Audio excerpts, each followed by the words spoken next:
welcome back to the Go Back to Namibia series.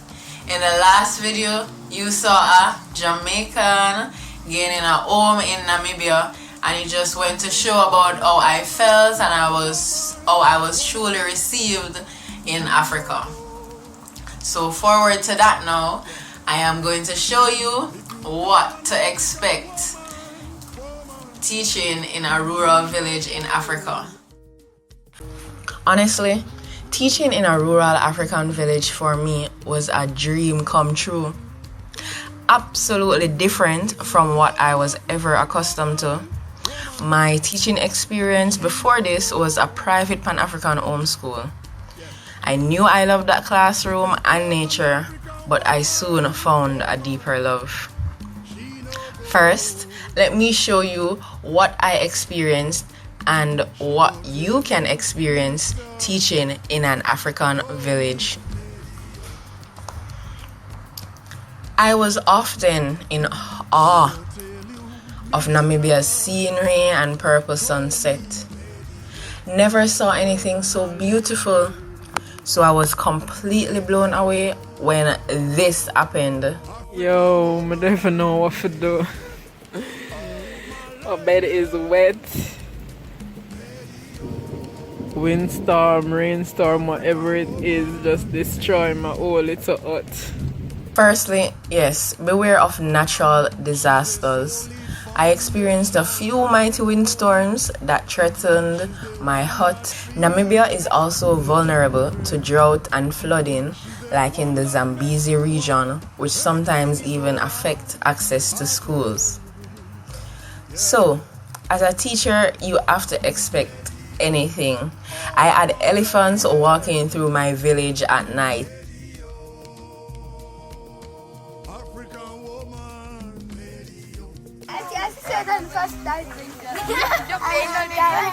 When is he? Oh, impáralo. Impáralo ahí. Impáralo que me pasa.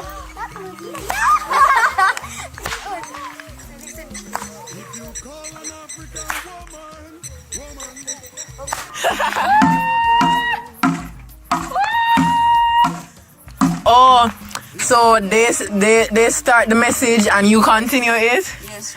Oh, that's so cool. So definitely, it's where you meet nature and even the wild. Being a village teacher, my days involved long staff meetings, rigorous lesson planning with tight schedule. I always had extra classes as it gave me more time to bond and support students to progress.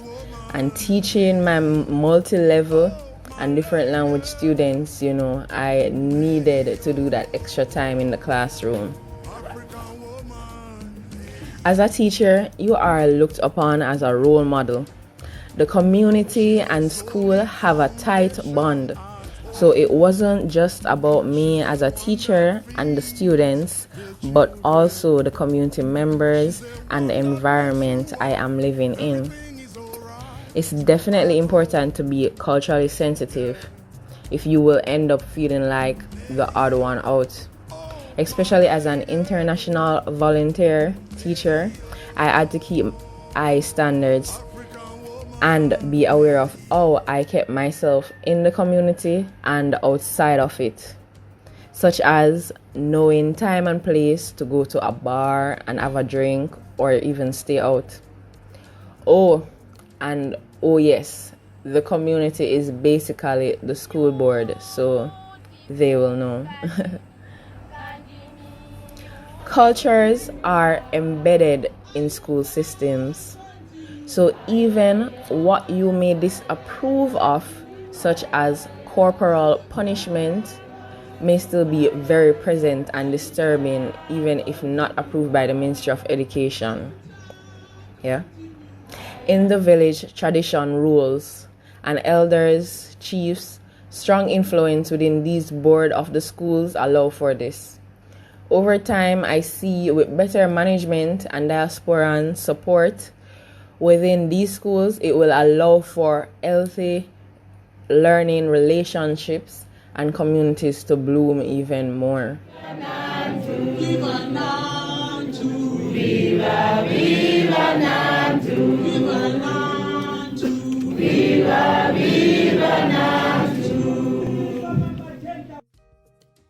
I often enjoy just relaxing, taking in the scenery of the Kavango River, the border separating Namibia and Angola. Right by the Kavango River Lodge with a cheese pizza and a Windhoek beer. Yes, seriously, these natural scenery are just breathtaking. Subscribe, yes, and don't miss to see my experience at Etosha Park Nature Reserve, where I went during one of my term breaks. Yes, you won't want to miss that vid. After these breaks, I'm always eager to be in the classroom again. I remember once my students cheered and celebrated when I returned to school. Their actions always made me feel appreciated. There was never a dull moment in the classroom. My students' eyes would spark in interest to see what lesson I had planned for them. My students were always excited to see me and learn. Seeing their progress was always the highlight of my day. I bonded with my students by playing games with them, listening to them, and giving them the chance to teach me as well. As a rural village teacher, you have to be adaptable, flexible, innovative, patient, creative, and as engaging as possible, because there are many challenges that do occur in the school community, such as the lack of resources like books and classroom equipment, as well as educational technology. Also, the dynamics it takes to work with other teachers. I thought personally that there wasn't enough collaboration between young teachers and older teachers to ensure that students would meet their academic goals. Teachers often planned individually from the curriculum and teach, than coming together and exploring and working on methods and strategy of teaching that would produce better academic student performance. I, however, did this with a young colleague from another secondary school. It's something to look further into to help transform the quality of education in these communities. Teachers coming in from the Western African diaspora or around the world with their skills and specialization in areas of education. Teaching in Namibia, all the grades I taught were filled with multi-level students, so it was a challenge, but I rose to it. However, I see to help these situations would be to accompany more core teaching in the classroom. It would help to set the balance and provide more attention to slow learners in a multi-level classroom and challenge the even advanced ones that are always present in the classroom as well. So you definitely have to be adaptable and flexible and creative to succeed in a school that lacks resources and supportive learning community, as what you may find in an African village. You have to be able to lead and look past walking to school as well, taking hikes, walking through cow dung, carrying your own water, and even the possibility of electricity outage.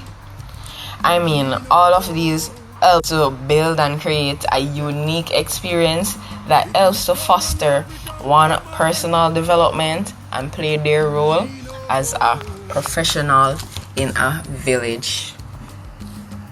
I hope you enjoyed the video. Now that you know what to expect when teaching in a rural village in Africa, could you do it? And as a professional yourself, what do you think you could bring to an African village? Please comment down below. Please check out my website. You know, I'm promoting more African-centered education. You'll see that on my website. Yes, and subscribe. Yes, don't forget to subscribe so that you can watch the next video on the series coming. Please Voices of Namibia. Yes, you don't want to miss this. Bless.